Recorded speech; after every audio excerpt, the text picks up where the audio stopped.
গেদা, ও গেদা, কে কে মুরবি কেও কেমন আছেন আপনি?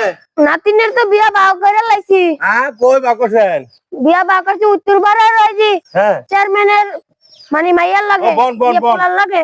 চেয়ারম্যানের ফোলার লাগে আপনি নাতিনের বিয়া ঠিক করছেন? হ্যাঁ, মাশাআল্লাহ মাশাআল্লাহ। তো এই নাতিন কেমন দেখতে, কি ফোলা কেমন? পোলা অনেক খুব সুন্দর, খুব সুন্দর। জায়গা জমিন আছে, অনেক টাকা পয়সা, ও, হালে হলে খায়। তাহলে চেয়ারম্যান সাহেবের তো কোনো ডিমান্ড টিমান্ড আছে নাকি?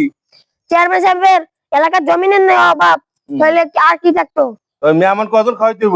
মেহমান কাছে 500 খাওয়াইবো, আর 500 মেহমান খাওয়াই দিব? আমরা একটু ইয়ার ভাবলাম লাগবো না, আমরা 1000 খাওয়ান লাগবো, নাহলে তো হইতো না। তাহলে হ্যাঁ 500 আর আমাকে হলো 1000, তো 1500 লোক খাওয়াইলে আমার কয়টা লাগবে?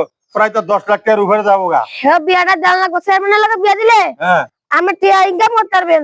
ও আচ্ছা, ঠিক আছে। আপনি মুরব্বী মানুষ, আপনি যেমনে বা করছেন আপনার কথা কি আমি হালাই দিয়া পারবো? ওই আমার বন্ধু নাতি হেলে আমি কইলাম।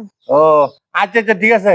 তা থাকেন, আমি যাই একটু বাড়ির লোক একটু পরামর্শটা সময় করি। আচ্ছা যান আপনি, তাড়াতাড়ি এসে বললেন। আসসালামু আলাইকুম। আসসালামু আলাইকুম সালাম। আমি বুঝে গেছি গা।